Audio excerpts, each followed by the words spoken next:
நாமக்கல் மாவட்டம் பரமத்தி வேலூரிலிருந்து உங்கள் கொடிக்கம்பம் ஜோதிடர் எஸ்பி சோமநாதன் பேசுகிறேன். எண்ணுள் கலந்து எண்ணில் நிறைந்து எண்ணை வழிநடத்தும் திருமுருகன் திருவருளுக்கு கோடான கோடி நன்றிகள். ஆயிரக்கணக்கான ஜோதிட சுருதிகளையும் அதன் சூட்சங்களையும் எனக்கு கற்றுத்தந்த எனது குருநாதர் சிங்கராந்தபுரம் எஸ் அனாசியான் பொற்பாதங்களை பணிந்து வணங்கி மகிழ்கிறேன். நமது காணொளியை தொடர்ந்து பார்த்து கொண்டிருக்கும், ஆதரவு வழங்கி கொண்டிருக்கும் என் ஜோதிட சொந்தங்களுக்கும், எனது மாணவர்களுக்கும், எனது வாடிக்கையாளர்களுக்கும் கனிவான வணக்கங்களும் வாழ்த்துக்களும் நன்றிகளும். நாம் இந்த பதிவில் காண இருப்பது ஒரு அற்புதமான தலைப்பு. கிரகங்களின் பார்வைக்கு பலன்கள் உண்டா என்ற தலைப்பில் ஒரு சிறிய கருத்தை பேசுவோம். நமது முன்னோர்கள் எல்லா கிரகங்களுக்கும் பார்வைகள் கொடுத்து சென்றிருக்கிறார்கள். சூரியனுக்கு 3, 7, 10 பார்வை உண்டு. சந்திரனுக்கு நேர் 7ஆம் பார்வை, செவ்வாய்க்கு 4, 8, 7, புதனுக்கு 7ஆம் பார்வை, சுக்கிரனுக்கு 7ஆம் பார்வை, குரு பகவானுக்கு 5, 7, 9, சனி பகவானுக்கு சுக்கிரனுக்கு 7ஆம் பார்வை, 6, 3 கணக்கிருக்கிறது. ரெண்டாவது பார்த்தீங்கன்னா 7 தான் நடைமுறைக்கு சரியாக வருகிறது. சனி பகவானுக்கு 3, 7, 10, ராகுக்கு 3, 7, 11, கேது பகவானுக்கு 3, 7, 11 என்பது நமது முன்னோர்கள் வைத்த பார்வையின் பலன். ஒரு கிரகம் பார்த்தீங்கன்னா சேர்க்கைக்கு பலன் தரும், பார்வைக்கு பலன் தரும். 2 முக்கியம். பார்வைக்கும் பலன் உண்டு, சேர்க்கைக்கும் பலன் உண்டு. அதாவது கூட்டு சேர்க்கைக்கும் கிரகங்களுடைய கூட்டு சேர்க்கைக்கும் பலன் உண்டு. இதெல்லாம் நிறையா சுருதிகள் மூலம் சொல்லியிருக்கிறாங்க. அதாவது இவரோடு இவர் சேர்ந்து இப்படி பார்த்து இந்த பலங்கிற மாதிரி நிறையா பலன் இருக்கிறது. அப்போ பார்வைக்கு பலம் உண்டு, பலன் உண்டு. இப்போ நம்ம தலைப்பு அதை எடுத்துக்கிட்டோம். பார்த்தீங்கன்னா அது நிறையான உதாரணங்கள் இருக்குது. இப்போதைக்கு உதாரணத்தை பார்ப்போம். 16/1/1964 இது ஒரு ஆஞ்சாதகம். கோயம்புத்தூரை சேர்ந்தவர். நமது காணொளி பார்த்து நம்ம சந்திக்க வந்தவர். அடுத்து அனுமதி பெற்று தான் இந்த வீடியோவை இந்த ஜாதகத்தை போடுறோம். பார்த்தீங்கன்னா 16/1/1964 12:12 AM நள்ளிரவு. லக்கணம் கன்னி லக்கணம், அர்க்கோத்தமம். 4ல் புதன் கேது, மகரத்தில் சூரியன் செவ்வாய் சந்திரன் சனி பகவான், சுக்கிரன் 6ல், 7ல் குரு பகவான் ஆட்சி, 10ல் ராகு. இது ராசினியில். நவம்சம் பார்த்தீங்களா கன்னி லக்கணம் வர்க்கோத்தமம். லக்கணத்தில் சனி பகவான் கேது, விருச்சிகத்தில் சுக்கிரன், தனுசில் புதன், மகர சூரியன், மீனத்தில் செவ்வாய் ராகு, மேசத்தில் சந்திரன். இதுதான் நவாம்சங்களை. இவர் பிறக்கும்போது சந்திரசு, அதாவது திருவோணத்தில் பிறந்திருக்காரு. முதல் பாதம் சந்திரசு 8 வருஷம் 7 மாதம் 8 நாள் பிறகு பிறந்திருக்காரு. இப்போ கரண்டில் சனி திசையில் சந்திர புத்தி முடிஞ்சு இப்போ புதன் வரப்போகுது, செவ்வாய் வரப்போகுது. மெயினாக எடுத்துட்டிங்களா இவருக்கு இந்த சனி மகாதிசையில் சந்திர புத்தியில் இவருடைய மனைவி இருதய நோயால், அதாவது ஹார்ட் அட்டாக்கில் இறந்துட்டாங்க. அதாவது 6/12/2025 இறந்துட்டாங்க. இப்போ பாருங்கள், பார்வைக்கு பலன் பாருங்கள். ஒரு பாட்டு புலிப்பாணி முனிவர் சொல்ல பாருங்கள். புலிப்பாணி முனிவர் சொல்கிற பால் அற்புதமாக இருக்கும். அது 87வது பாடல் பாருங்கள். பாரப்பா இன்னும் ஒரு புதுமை கேளு, பட அரவு சனி செவ்வாய் வெய்யோன் 7 நிற்க, வாரப்பா வந்ததொரு தாரமெல்லாம் வரிசையாக மாண்டிடுவர், ஆரப்பா அட்டமத்தில் இவர் இருக்க அப்பெண்ணின் கணவன் முந்தி சாவான், சீரப்பா கௌட கிடைச்சத்தாலே சிறப்பாக போயின்னு செப்பேன் இருக்குது.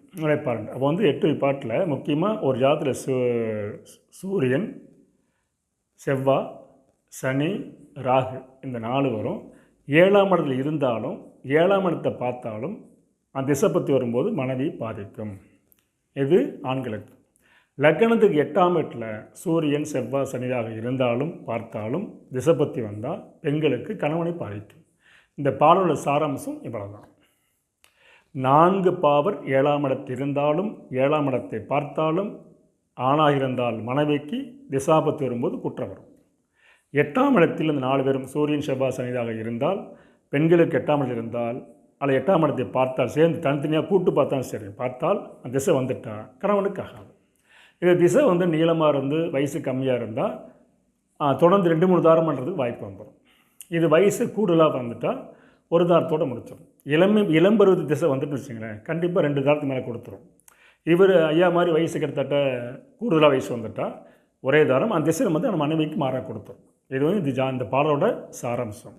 இவர் பாருங்கள், சூரியன், செவ்வாய், சந்திரன், சனி 4 வயசு வந்திருக்காங்க. இப்போ சூரியன் 3ஆம் பார்வையாக, சூரியனுக்கு 3, 7, 10 பார்வை உண்டு. நீங்கள் வருஷாதினுள் இருந்தால் எடுத்து படித்து பாருங்கள். கிரகங்களுடைய பார்வைக்கு பாடல் தனியாக இருக்காது, நடைமுறைக்கு சரியாக வருது. நாங்கள் தான் பார்த்துட்ருக்குறோம். எங்களோட குருநாதன் சொல்லிக் கொடுத்தது அதே தான். ஆனால் ஆதாரம் இருக்குது. சூரிய பகவானுக்கு 3, 7, 10 பார்வை உண்டு. சரி, 3ஆம் முறையை சூரியன் பார்த்துட்டு 7ஆம் இடத்தை பார்த்துறாரு. அடுத்து பாருங்கள், சனி பகவானுக்கு 3ஆம் பார்வை உண்டு, அவரும் சேர்ந்து பார்த்துறாரு. இப்போ கூட பார்த்தீங்கன்னா செவ்வாய்க்கு அந்த பலன் உண்டு. செவ்வாயோட தன்மையை வாங்கி 3ஆம் முறையாக சனி பகவான் பார்த்துருவார், சூரியன் பார்த்துருவார். சந்திரனோட பலத்தை வாங்கி 3ஆம் முறையை பார்த்துருவார். ஆக மொத்தம் கூட்டு கிரகங்கள் சேர்ந்திருந்தால் எந்த கிரகத்துக்கு பார்வை இருக்கிறதோ அந்த கிரகம் மற்ற கிரகத்துடைய பலனை வாங்கி செய்யும். இதுதான் இந்த பார்வையோட சூட்சமே. இதனால் கூர்ந்து கவனித்தால்தான் அனுபவத்தில் பார்த்தா தான் தெரியும். சரிங்களா? அடுத்து பார்த்தீங்கன்னா இப்போ உங்களுக்கு கேள்வி வரும். இப்போ சனி திசையில் சந்தர்ப்பத்தில் மனைவி மாரடைப்பால் இறந்துட்டாங்க. இப்போ சமயத்தை தேதி சொல்லியாச்சு ஆச்சு. இப்போ இதுக்கு முந்தி குரு திசை அணைச்சவருக்கு குரு திசை அணைஞ்சி, ஆனால் குரு திசையில் மனைவி மாரகம் தரல. பொதுவாகவே உபயலக்கணத்தில் பிறந்தவங்களுக்கு மாரகாதிபதினு சொல்லக்கூடியவங்க ஜாதருக்கு மாரகம் தரணும், அல்லது மனைவி குற்றம் வரணும். ஆனால் மனைவி குற்றம் வரல. அதுக்கு என்ன காரணம் கேட்டிங்கன்னா, 7ஆம் இடத்தை உபயலக்கணத்தில் பிறந்தவங்களுக்கு 7ஆவது 7 ஆட்சி பெற்றாலும் அவரோடு லக்னாதி தொடர்பு இருந்து விட்டால் பாதகத்தன்மை குறைந்துவிடும். இப்போ இவருக்கு பாருங்கள், 7ல் குரு ஆட்சி பெற்றிருக்கார். அவர் நிக்கிற சாரம் ரேவதி சாரம், ரேவதி 1 நவாம்சத்தில் ஆட்சி பெற்றிருக்கார். கிட்டத்தட்ட பார்த்தீங்கன்னா ஒரு 30 வருஷம் 30 வருஷம் வாழ்ந்திருக்கார், 32 வருஷம் வாழ்ந்திருக்கார். நல்ல ஒரு உத்தமமான மனைவி, தன்மையான கோணம். அவர் சொல்லும்போது கண்ணி விட்டு அழுதார். இப்படி ஒரு மனைவி எனக்கு தர்மபத்திரி கிடைக்காதுன்னு சொல்லி அழுதார். காரணம் 7ல் குரு 7ஆவது குரு வந்துட்டாவே நல்ல ஒழுக்கமான மனைவி வருவாங்க. 1 அவர் வாங்கின சாரம் லக்னாய் சாரம். அப்படிங்கும்போது இவர் இதுவரை வாழ்ந்த வாழ்க்கை ஒரு அற்புதமான வாழ்க்கை, தப்பு சொல்கிறதுக்கல்ல 1. ஆனால் ஏன் குரு திசை கொள்ளன்னு கேட்டால், குரு ராசியில் ஆட்சி பெற்று அம்சத்துலேயும் ஆட்சி பெற்றார். அவர் புதனோட தொடர்பு வந்துடுறார். அப்படிங்கும்போது ஒரு கிரகம் ஆட்சி பெற்றிருக்கும்போது திசை நடக்கும்போது அவரை பாவகர்கள் பார்த்தாலும் அந்த திசை அந்த கிரகத்தை பாதிக்காது, அதாவது ஆயுள் கூட்டத்தை கொடுக்காது. அதே கிரகம் ஆட்சி பலம் இல்லாமல் இருந்தால், ஆட்சியாக இருந்தால் திசை இல்லாமல் இருந்து அவரை பாவர் பார்த்து விட்டால் அப்போது பாதிக்கும். இது நடைமுறை உண்மை. இப்போ 7ல் குரு ஆட்சி பெற்றிருந்தால் திசை அடைஞ்சு அந்த திசை வரும்போது மனைவி கொள்ளலை. ஆனால் அந்த திசை முடிஞ்சிருச்சு, அவருடைய பீரியடு முடிஞ்சிருச்சு, அவர் அங்கே இருக்கார். ஆனால் சனி பார்த்து, சூரியன் பார்த்து, செவ்வாய் சந்திரன் சேர்ந்து பார்த்து அவங்களுக்கு இருதய விலை கொடுத்து பவர் குறைச்சிருச்சு. சரி, அது மட்டும் போதுமா? துணை விதி பார்த்தீங்கன்னா மெயினாக முதல் விதியை பார்த்தீங்களா, ஒரு ஜாதகத்தில் 7ஆம் அதிபதி 7 ஆட்சி பெற்று அவருக்கு பாண்டில் சுக்கன் மறைந்தாலும் தாரதோஷமே, அல்லது 7ல் சுக்கன் இருந்து 7ஆம் அதி அவருக்கு பலனில் மறைஞ்சிட்டால் அதுவும் தாரதோஷமே. இவருக்கு பாருங்கள், 7ஆம் அதி குரு ஆட்சி பெற்றார், ஆனால் அவருக்கு பலனில் காரகன் சுக்கன் மறைஞ்சிட்டார். இது ஒரு தாரதோஷம் கண்டிப்பாக கொடுக்கும். இன்னொன்று பாருங்கள், 7ஆம் இடத்துக்கு 12ஆம் இடம் ஒரு ஜாதத்தில் எந்த ஒரு ஜாதத்தை, அது குறிப்பாக பார்த்தீங்கன்னா 12ஆம் ஆதிபத்தியம் பெற்ற சனி பகவான் திசை வந்துவிட்டால் அந்த ஜாதருக்கு அந்த சனி திசை மாறம் தர வாய்ப்பு உண்டு. இது அருமையான விதி. சுக்கரனுக்கோ சனி பகவானுக்கோ 12ஆம் இடத்து ஆதிபத்தியம் வந்துவிட்டால், அந்த திசை நடைமுறைக்கு வந்துவிட்டால் மாரகம் தருவதற்கு தயங்குவதில்லை. அந்த விதிப்படி பார்த்தீங்கன்னா மீனலக்கணத்துக்கு 12ஆம் அதிபதி சனி பகவான், அவர் திசை வந்துருச்சு, அது மாரகத்தை கொடுக்க தகுதி உண்டு. ஒன்றாச்சுங்களா? துணை விதியில் மொத்தம் 2 விஷயம். 3வது பாருங்கள், எந்த ஒரு ஜாத்திலுமே காரகன் நின்ற வீட்டுக்கு பண்டில் உள்ள திசை அந்த காரகத்தை விரையப்படுத்தும். இது அற்புதமான விதிங்க. சுக்கன் எங்கே அமர்ந்திருக்காரு? கும்பத்தில் அமர்ந்திருக்காரு. சுக்கனுக்கு பன்னில் யார் இருக்கார்? சூரியன், செவ்வாய், சந்திரன், சனி பகவான். அப்போ காரகருக்கு பாண்டில் யார் இருக்கா? சனி திசையில் சந்திரபுத்தியில் மரணம் ஏற்படுது. அப்போ எதுவும் குற்றம். ஒரு உறவை குறிக்கக்கூடிய கிரகம் நின்ற வீட்டுக்கு பண்டில் உள்ள திசை அந்த கிரக உறவை பலவீனப்படுத்தும். இது ஒரு அற்புதமான விதி பாருங்கள். அடுத்தபடியாக பார்த்தீங்கன்னா இன்னொரு சூட்சமான விதி. இப்போ லக்கணத்தை அப்படியே விட்டு ராசிக்கு வந்துடுங்க. ராசி மகர ராசி. ராசி மகர ராசி. மகர ராசிக்கு அதிபதி யார்? சனி பகவான். மகர ராசிக்கு 7ஆம் அதிபதி யார்? சந்திர பகவான். ரெண்டையும் சேர்ந்துருக்காங்களா? சரி.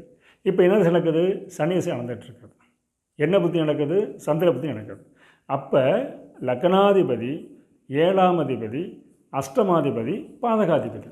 அதாவது மகர ராசிக்கு பாதகாதிபதி செவ்வாய், அஷ்டமாதிபதி சூரியன்.